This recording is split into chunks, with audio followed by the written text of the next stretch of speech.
Welcome to The Middle, a podcast about that messy middle in between job loss and the comeback, told by people who've lived it. From CEOs to veterans, athletes to analysts, we talk to folks navigating the unexpected turns in their careers and what comes next when the plan falls apart.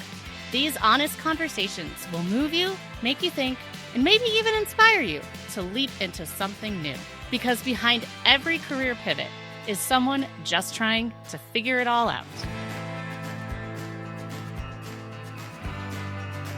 And so I actually caught when we did our prep call, I know you said you were in kind of central Southern California, but are you in San Luis Obispo? Yeah, so just outside of San Luis Obispo in Pismo Beach. Okay. I went to college at Cal Poly, and that's actually where I met my co-founder. We met literally the first night of the dorms, and we've been best friends ever since. That's so fun. Went through college together. We started a company together. Still to this day, our kids are friends with each other, and they play together. And we've spent a lot of our life together. It's always great when you have those you meet that random person. Was it a blind pairing that they do? No, this was so Cal Poly has WOW Week, and it's like week of welcome. And in our first night in the dorms, they brought everybody in, and they had the RAs talking about the rules. And at the time, I wasn't super interested in the RAs and their rules. So I had one foot in the back door, 1 foot out. The people that became my friends throughout college were also in the back of the room with me.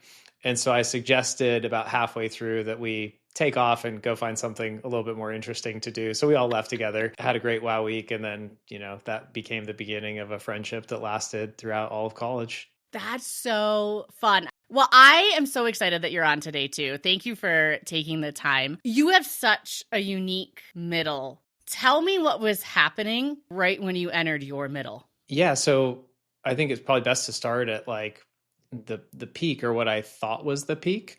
And this was November of 2021. The company that I had co-founded with my best friend from college that we had worked on, we started in our garage. We had built it over the course of about 12, 13 years. We were being acquired. And this was kind of what I had been working towards for my entire professional career, right? We started the company when we were basically straight out of college, no corporate experience, no real professional experience at all. So it was really Cal Poly's motto, the university I went to, is learn by doing. And so we were learning through the school of hard knocks as we started as a small web design firm and then built it into a 250 person consulting firm. Wow. That was working with pretty much every large chain restaurant. We were the digital transformation consultancy for Dutch Bros and Wingstop and Carl's Jr. and Jack in the Box. And the list goes on of restaurant brands that we were leading their digital transformation. And we grew this company to over 40 million in revenue. And the time was right because the market was amazing. Private equity firms had money to put to work. And so we had this just really amazing dream outcome. And probably most importantly, the company that was acquiring ours was just an amazing cultural fit. Great leadership, great culture. Our entire company could plug into theirs, and everyone had a role at the acquiring organization. And so it was really on all external measures, it was really a dream outcome. But when we sold the company, I was expecting to feel a lot more. I was expecting to feel all of that accomplishment and success. And when it happened, I just didn't really feel too much of anything. And I think that's because I had spent the last 3 years kind of going through a lot of personal turmoil. While the company was growing 100% year over year, doubling in size, doubling in headcount through COVID.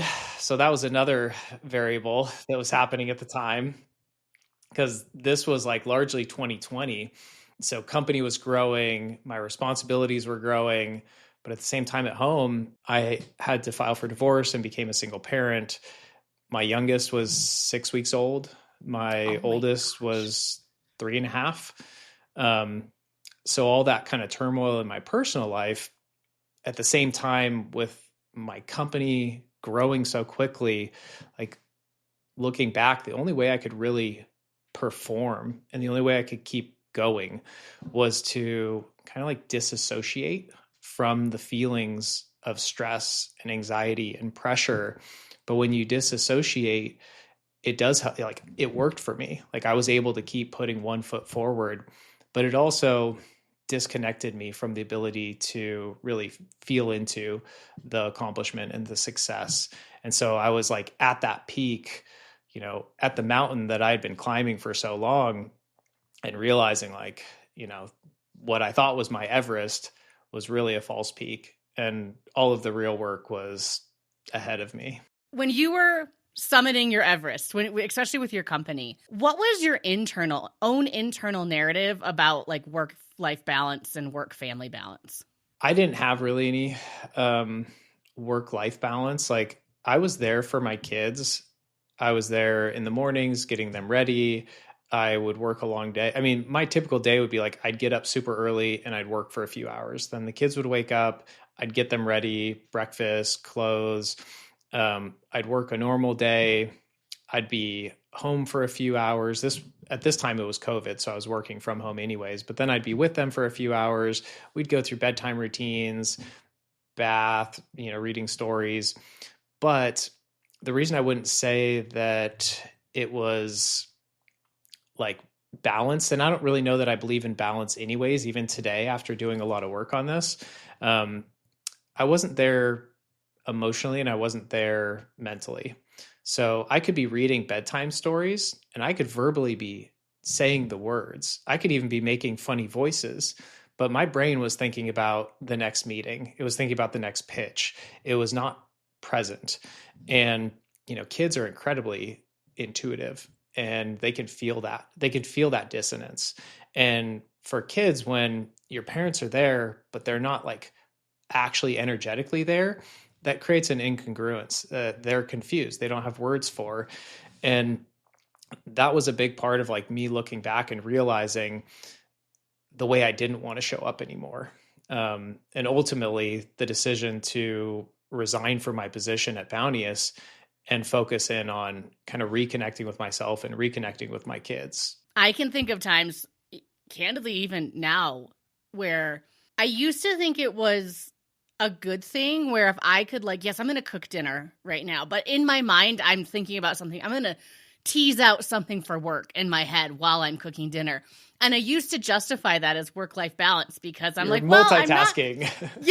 I'm not in front of my computer and look at me, I'm still present at home, but I'm in my mind. I could even remember times where during the workday, I would be like, you know what? I'm just going to think about this while I'm giving the kids ready for bed tonight. Like I'm just going to and I thought that was a good thing. I thought that was me being smart about it. So it's really interesting to hear you say, one, that it's probably kind of common to do that, but also that recognition of it does, even if we think we're really rocking it, we're probably not. The kids are picking up on it. The kids know. The way I describe it now is robot mode. And robot mode is being able to perform at a very high level in all of the metrics that we measure in career, efficiency and output and effectiveness, but then not having any connection. And at home, it's more about presence and purpose and meaning and intention. And so I was operating at a very high level, getting things done quickly. And I mean, in that last year before we sold our company, our sales team was hitting 80% close rates, which in the consulting world is like unheard of.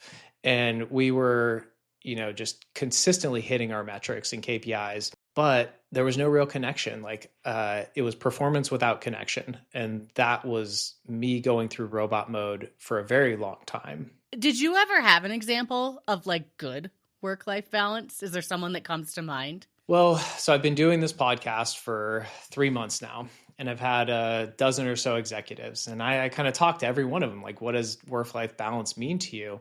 And consistently, every time everybody said if you measure balance in terms of hours or time, it doesn't exist for somebody who is a like ambitious, high-performing executive, right? You're never going to have the same amount of hours for your family as you will dedicated towards your career. So what it's really about is intention. And it's recognizing that if you have an hour with your kids in the morning, a couple hours with your kids at night and the weekends, it's when you are with them, it's being fully with them. And it's not having those thoughts about your next board meeting. And it's also, presence is one thing, but it's also about having intention and considering what activities you're doing together and why. So part of it might just be connection, right? You want to spend time with your kids to connect with them and feel like a family. But a lot of times I will, and other executives that have been on the podcast will talk about how they purposely design the things they do with their kids to teach lessons or build character traits or share their family values. So there's a little bit more intention behind the things that they do together, and that creates purpose and that creates more meaning.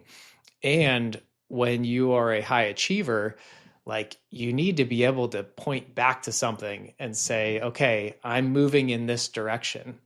And, with career, there's always something to give you validation. There's something that's telling you, okay, you did this, you did a good job on that. You have metrics, you have KPIs, but in family life, there's no KPIs. Like your kids aren't telling you, like you did a good job with presents today. I think my kids would like to give me a performance review every once in a while, Kevin. It's not the worst idea. A lot of what I've been thinking about and writing about is applying business lessons to family life. So that was the things when I entered my middle, which I love the name of the podcast because like taking that career break was such an important period of my life. It was nowhere near a break because when I stopped working, I put the same amount of effort into my inner world as I was previously putting into my career.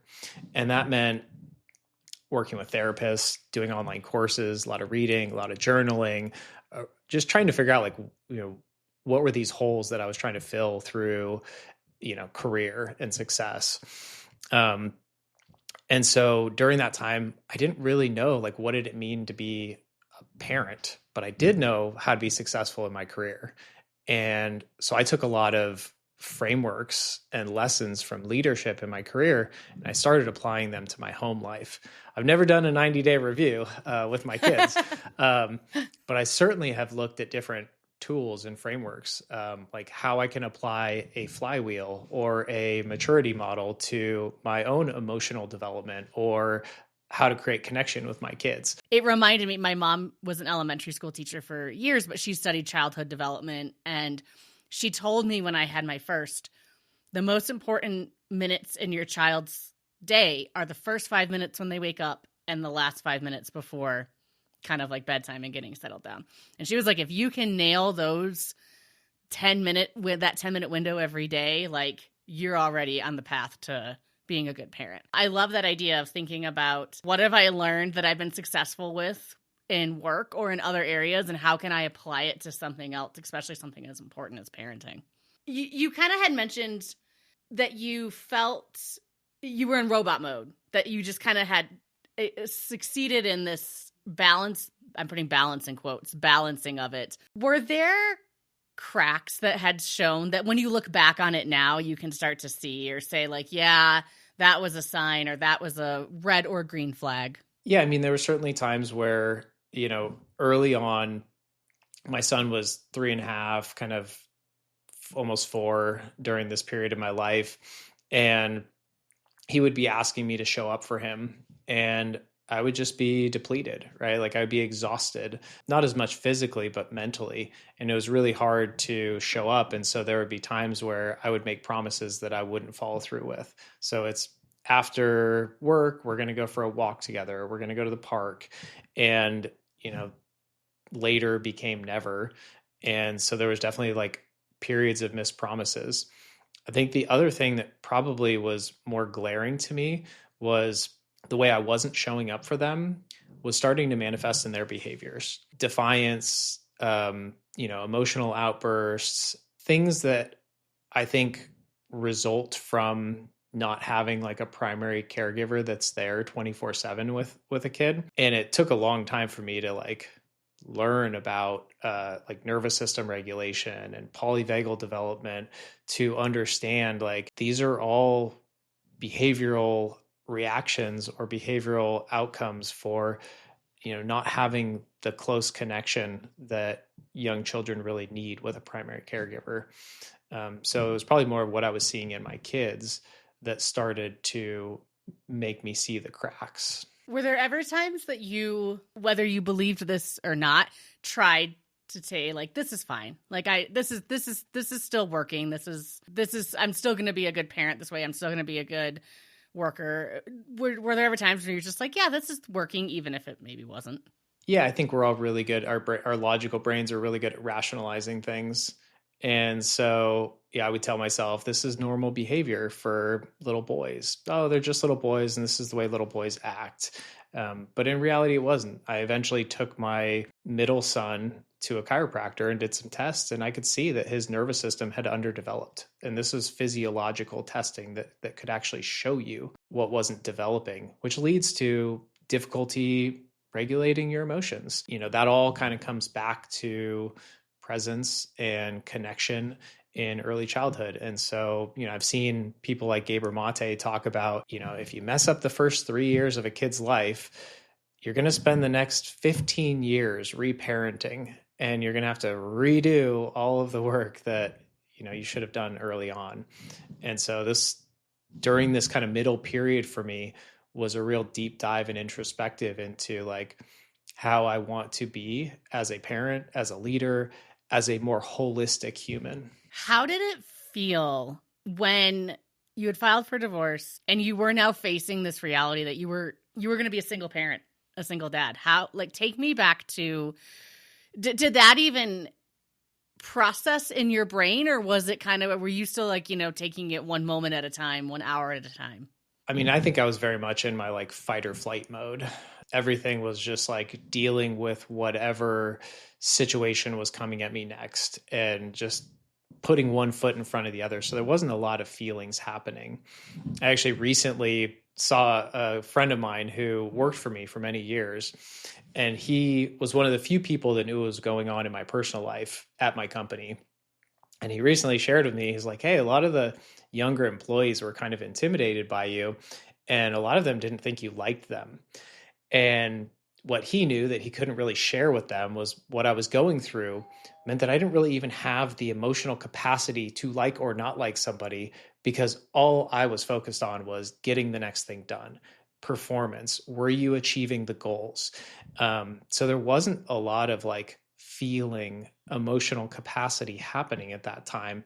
It was really about just getting to the next goal line, which is why when we sold the company, there wasn't a lot of celebration. There wasn't as much joy as I would have imagined. That didn't come until much later, until I, started the process of my personal summit. I think it's almost in that survival mode. You have to be very black and white. If you stop to think about all the ambiguity, all the gray that could be there, I think you drive yourself crazy. You need that very yes, no, right, wrong, just to make it to the next, like I said, the next hour, the next day. Well, I think it's drive yourself crazy, but also just collapse and not be able to carry forward, right? Like if you are in a incredibly intense situation with pressure and stress and anxiety, the coping mechanism that your nervous system learns is to shut down, or at least mine did. Some other people have different coping mechanisms, but mine was to shut down. So I was afraid that if I started to feel into everything that I should have been feeling at that time, there's no way I could have continued to show up for my company, my employees, even show up with the things I was doing for my kids, right? Like I was afraid that if I felt into everything I should have been feeling, I wasn't going to be able to make them breakfast in the morning. I wasn't going to be able to like read them a bedtime story at night. I would just be curled up in my bed, trying to figure out like how to explain everything that was going on with me to myself. I would hide in my closet a lot, which is not, I would did it sometimes candidly to cry, and I didn't want my kids to see that, but I would hide in there a lot because I needed 5 minutes to just pull myself almost, like you said, back into that space where I could then do the best of my parenting ability at that moment. But yeah, I hid in my closet and my laundry room a lot. I was going to say the only other time that I can really think back in my career that I had like similar experiences was when Hathway was still kind of maybe like a teenager in its growing up phases. And it was probably about 2015. So we had been doing this for 6, 7 years, and we were a very immature company. We were building tech for large organizations at this point. We had kind of made the jump from like SMB to SME to now we were working mostly with enterprise brands. But we were very much like a project-based company. And all of this revenue kind of came to a head at the end of the year. And we were looking at a cliff where our revenue was going to fall off a cliff over the next few months. And we had to make a very difficult decision to do a layoff. And I remember like that layoff experience, this was much earlier in my career. I was in a different place, and it was incredibly painful to look at people who had poured their hearts into your company and have to tell them they no longer have a job. And that's one of the other like defining moments of like pain and grief that like really transformed my career. Because when we look back at that, that was a major inflection point for me as a leader and the company. We completely changed our company direction. Like we focused on one industry. So we moved from being a generalist company to an industry specific like specialist. We changed the kind of work we were doing from project-based work to long-term transformational projects mapped to business results and roadmaps. So we went from these like 6-month projects to 2-3 year relationships that most of which just continued on. We built intellectual property. So we actually wrote software that helped support our agency, which became our like true differentiator. I mentioned we had an incredibly high sales conversion rate. It's because we had IP. And then we built out like a new go-to-market plan. So it's interesting how any moments of, like failure can also be your greatest springboard to growth. And I found that in my personal life and in my career. In any of those moments, what scared you the most? In any of those moments, probably what scared me the most was stepping out of robot mode for reasons we talked about. But I felt like if I stepped out of robot mode, I wouldn't be able to show up for the people that were counting on me, and I wouldn't be able to perform my responsibilities, and I would be letting people down. So to some respects, it was a self-sacrifice, a martyr, which is something that I've had to look at a lot of like this martyr complex, to martyr myself so that I could show up for others. But then over time, you realize that you're not really showing up in the way that others need you to show up because you're getting things done, but you're not there for them. And like my friend mentioned, like our employees saw that, my kids saw that. So probably the biggest fear was feeling into everything and then just crumbling. You've had a lot of identities, and some of them, I think it sounds like you've voluntarily said goodbye to or shifted out of, and some have maybe been thrust upon you. Has there been an identity that was harder to leave behind? Yeah, I think as a like professional, definitely as an executive, you have this kind of identity fusion where your career is your identity. Like if somebody came up to me at the time and said, "Hey, I'm, John, what's your name? What do you do?" My response would be, "Oh, I'm Kevin. I'm the president and co-founder of Hathway." Like my career was my identity. I wouldn't introduce myself as, a father or somebody who was starting to go running.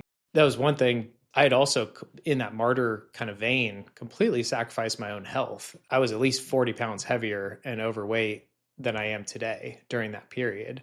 So I was in this kind of choosing myself, and part of that was to get my health back. I was on the divorce diet, so I lost probably 30 pounds, and I did not do it in any recommended way because I basically did not eat for a month. So I lost 30 pounds in 30 days. And people didn't know what was going on. I was very quiet about my divorce. So only a few people knew. And it was weird because I was getting these, "You look fantastic. You look great." Like, wow. And then, in my mind, I'm like, oh, if you guys just only knew what was happening right now. Did you ever have feelings of guilt looking back at the years leading up to that and how you had been a parent? And if so, how did you deal with that? I do think that because I had such a demanding career, I wasn't able to be there as much for my kids as I wanted to. And so, of course, there's parental guilt. I mean, I have parental guilt every week. if I'm dismissive of my kids' emotions or I'm rushing them out the door too often, like I'm constantly, but I try to give myself grace. I try to show up better, and I try to celebrate the amount of work that I've been doing to be a more conscious parent. I don't know a lot of people in the world who try to put as much or try to put a lot of intention into their parenting. I think a lot of people just assume that, well, everybody's a parent. So actually one of my guests on the podcast mentioned when he became a parent, he just assumed everybody's a parent. So he'll just kind of go through the motions. But I try to celebrate that I've invested a lot of time into becoming a better version of myself that can be a better example and parent in a more conscious way to some extent, atone for the moments that I missed that I wish I was there for. So yeah, of course, there's plenty of parental guilt that I think about and work through. But I just, try to show up better the next time. I love that. A lot of guests or listeners might not be walking away from an executive role, but might be at this crossroads of feeling like they have to pick between their career and their family. So when you made that decision, how did you accept that slowing down, this new life that you were going to try to build, wasn't you falling behind? It was just a different path. Yeah. I mean, I recognized that I was in a unique situation, right? I had sold my company. Financially, I could afford to take time off. Not everybody's in that position.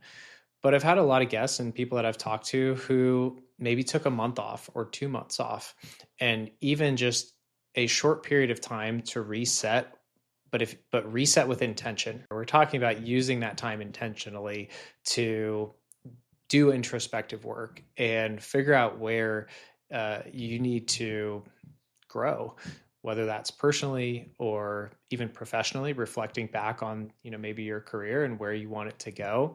But it's using that time intentionally to take stock. I wasn't sure where I wanted to go with my career. At that point, I just knew that I needed to pay back some time for myself and for my family after, a very intense period of my career. I still don't know where my career is going to go, but I stayed involved in a executive peer network, and I was at their event maybe in April, and I saw a speaker who I would have never guessed was going to inspire me, but it was Halle Berry, and she was on stage, and she, by all means, redefined, what it meant to be a Black woman in Hollywood. And she's had this incredibly successful career in movies. Well, she was on stage talking about her new longevity business and how she's in this second act of her career. And it was inspiring to see somebody who had really achieved so much kind of set that aside and now start to pursue something else that was totally different, but much more aligned with her values. You could feel the passion when she talked about this company she was growing and how she was going to help women across the world. So that was really inspiring. At that same event, I was sitting down with somebody who I had met, and he was talking about how do I show up for my career and my family at the same time, kind of saying this is something I struggle with. And I had gotten other kind of cues from the universe, and it kind of all came together in this idea for this podcast.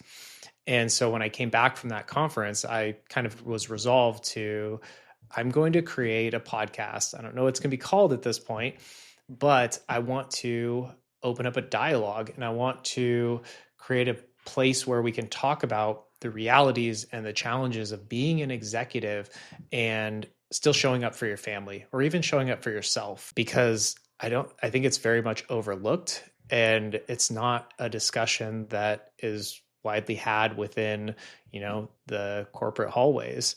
And at the same time, I wanted to learn from other people. There are moments just over the last few weeks where I'd be building Legos with my kids, and I'd start to have thoughts about oh, I have this idea for a podcast episode, or I have an idea for one of the startups I've invested in. And that brings me back to, well, I have to be congruent with what's important to me, and I need to be present in this moment and just get back to we're building Legos right now. What Lego were you building? Oh man, we do some pretty big projects. We just finished the Avengers Tower, which is a 5,000 piece project. We just started the new Death Star, which will be the largest project we've ever built at 9,000 pieces. We all work together, we take turns. My kids are learning about teamwork and sharing, and Legos has been a way to do that. They don't always do it great, but it kind of goes back to what I was saying about intention, right? So my kids have a lot of sibling rivalry, right? And that shows up and materializes in a lot of different ways. I've set the intention that we can learn life skills like teamwork and sharing by building Legos together. Does it always go the way I want it to? No. But that is my intention for the time together. And I definitely get to celebrate in some of the moments where that intention plays out. I'm so curious. Is it like we're going to build for an hour? Do you set a time stamp? If we have like constraints for that day, but sometimes we'll spend an entire afternoon building together. And the kind of rules around it is like one person finds the pieces, one person builds. When you finish that bag, then you swap. And they don't always like that, but it's an attempt to teach some teamwork and sharing and taking turns. And I've noticed like some movement in the direction that I was hoping for. And plus it's great family bonding time. Like if we're building a Star Wars project, we're listening to Star Wars theme music in the background. If we're building, we've done every Harry Potter project. I was going to ask, have you done like the full Hogwarts castle? Yeah. We've done the full Hogwarts castle. I had the Hedwig build behind me for a while on the podcast. So yeah, we've done all the Harry Potters. So then we're listening to Harry Potter in the background. As you've had these conversations with these executives, have you noticed anything about how they talk or don't talk about this parent-work balance? I think everybody shared that this is something that they haven't really discussed very openly in their career. Frankly, a few of the guests have come up to me afterwards or shared with me afterwards that they've been interviewed 100 times and nobody took the time to get to know them as a human, as an individual. It's always about their accolades, their, next quarter's metrics, the Cannes Lion Awards. And what I'm trying to do is kind of give an opportunity to humanize the reality of what it's like to be an executive in corporate America. What is something you wish we as a society would either rewrite or redefine about being a working parent, especially after your experiences? Yeah, and I posted about this recently on LinkedIn. And when I first started the podcast and shared it with people, they're like, oh, so this is a work-life balance podcast. And so I just kind of go along with it. That was kind of like the vein it fit into. But as we've continued and I've talked to more leaders, I really think work-life balance is kind of BS based on how it's defined, if it's defined by hours. The reality is like if you're a high-performing professional, 9 to 5 isn't going to get it done, right? If you're growing a company, if you're trying to excel in your career and move into leadership and move into an executive role, or if you're running a large organization as an executive, 9 to 5 isn't going to do it. It takes a lot more dedication and hard work to be successful. As measured by hours, you're not going to have a balance. But what you can have is you can have intention and you can have integration. So a couple examples would be having more intention for the time that you spend with your kids, being fully present, or not just with your kids, but for yourself, right? Like if you are trying to take care of yourself, whether it's exercise or, do sauna or journaling or reading or pursuing a passion, like setting aside that time and being present for it and fully experiencing what you're doing in that moment, not letting work creep in. The other thing is integration. I have more recently, over the past couple of years, tried to bring my kids into my work life. So when I go to a conference, the last 3 conferences I've been to, I'm bringing my kids with me. So they are at the hotel where the event is happening, and I go do some work activities, and then I go spend some time with them at the pool. Then I go do some work activities, and then I go spend some time with them. And does it mean that I miss some of the happenings at the conference? Yeah, but it feels more sustainable for me because I don't like have that parental guilt as much because I'm bringing my kids into it. Plus, they get to see me pursuing a career that I love. And that's probably one of the other things that I think I would like society to rewrite about being a working professional is that it also is a good thing to show your kids what it means to work hard for something and to pursue something you're passionate about. So they get to see me in an environment and they get to see me enjoying what I'm doing. And they get to, and it leaves an impression as they figure out where they want to go in their life. I love what you said, that the path that you're taking right now feels more sustainable. Because to me, I think that is maybe the secret sauce to success is you have to ask yourself, what's sustainable? Do you ever stop to think about what you want your kids to take away from your story? Yeah, I hope they remember a father that showed up for them, who was more available emotionally, mentally. And I hope I inspire them through pursuing a career that's actually meaningful for me. And I hope I can show them work ethic. Like, I learned work ethic from my own father. I saw him work incredibly hard. And now I took a different career path. He was a civil engineer, and I went down the path of entrepreneurship. But I learned that work ethic from my father. But after I sold my company, I didn't necessarily have to get back into work anytime soon. But I started to think, what is this going to teach my kids if they don't see me working hard? If they don't see me pursuing a career, like, am I going to teach them that you don't have to work hard in this life? So that was another reason that it was time for me, or I felt ready, or I felt a responsibility to get back into my career. For anyone going through their own middle, whether that is work-related, personal, just moved to a new city, doesn't know anyone, what advice would you give them? Yeah, if middle is defined by like taking time, a career break, then it would be to be really intentional about it and to do the work of self-reflection and figure out what's missing or what feels shallow, or what have you been through that you need to process, and just kind of take stock of what's really important in life. Is it your family? Is it something that you've always wanted to pursue but you've always been afraid to pursue? So I'd say just being intentional with that time and putting the same level of effort into the break as you had into your career so that you can figure out where you want to go next. In taking your career break and really focusing on your kids, which is incredibly admirable, do you feel that you're chasing a dream, or do you feel that you're, like you said, trying to atone for maybe things you weren't doing before? I think it's really just more about like having more or a new clarity of what I want out of life and trying to create, my experience of this lifetime in a way where I feel as good on the inside as it looked on the outside. Well, we are at our lightning round, Kevin. Are you ready for a few fast lightning round questions? I'm ready for some fast ones. Okay. Softballs. Nothing controversial. What was your first job? First job was working at a take and bake pizza place. Like a Papa Murphy's kind of style? Like a Papa Murphy's, but like a local, like 3 location. Okay. Take and bake pizza place. Does pineapple belong on pizza? Absolutely. Okay. If you could have any superpower, what would it be? Can I have the superpowers of a superhero, like all of their powers, and just pick one superhero? Yeah. What superhero would you pick?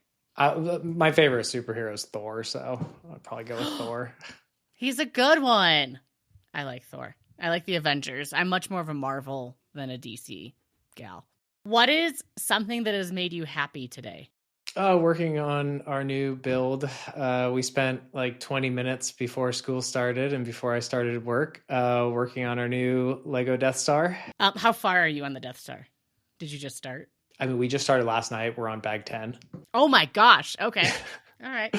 I guess one other thing that's like, I enjoy every day is I start my day with a workout with two close friends. They come over to my house. I've got a home gym, and at 4:30 every morning, we work out together. And it's great because I start my day with some physical activity, but more importantly, with some like bonding with close friends. And so I get to have, community as much as I'm taking care of my health. As a kid, what did you want to be when you grew up? I wanted to be an astronaut. And then after seeing Top Gun, I wanted to be a fighter pilot. And then during a very weird period of my life, I wanted to be a lawyer. Thank goodness I didn't pursue that career. I also had a phase where I wanted to be a lawyer, but I didn't want to go through all the training. I think I was watching Matlock or something. Like, when we were younger, they would have like reruns of old shows and be like, yeah, Andy Griffith, and then it'd be like Matlock. Yep. I think that's what it was. Okay, that was and like Murder, She Wrote. Yeah, totally. Have you ever asked someone for their autograph? When I was a kid, I don't know, a handful of years ago, I met Jerry Rice at an event, and he, I grew up as a 49ers fan. My last name is Rice. So I resisted the urge to ask him for an autograph. What is a TV show you've seen every episode of? I have seen every episode of South Park. I got introduced to that probably a little young. I saw the first episode when it first aired, which I think was 96. Yeah, so I think it was like 96. So I would have been about 11, which might have been a little young for South Park, but I spent the rest of my life watching it. I think Matt and Trey own Casa Bonita now, so I'll have to make a visit out to Casa Bonita. They do. Make your reservation. At last I checked, it still books like weeks in advance. Awesome. Kevin, where can people find you? Probably best place is if you are interested in following along on the podcast, we're on YouTube. There is a website. It's ceosandabcs.com. And then I'm pretty active on my LinkedIn. Well, thank you for coming on. Thank you for sharing your story. Thank you for sharing your middle. I encourage everyone to tune into your podcast, but I'm really glad that you were so willing to be so vulnerable and talk about your experience and coming on today. Thank you so much for having me. Thanks for listening to The Middle. If today's story resonated with you, drop a subscribe, share the episode, and let's keep these conversations going. Until next time, remember, your story isn't over. You're just in the middle.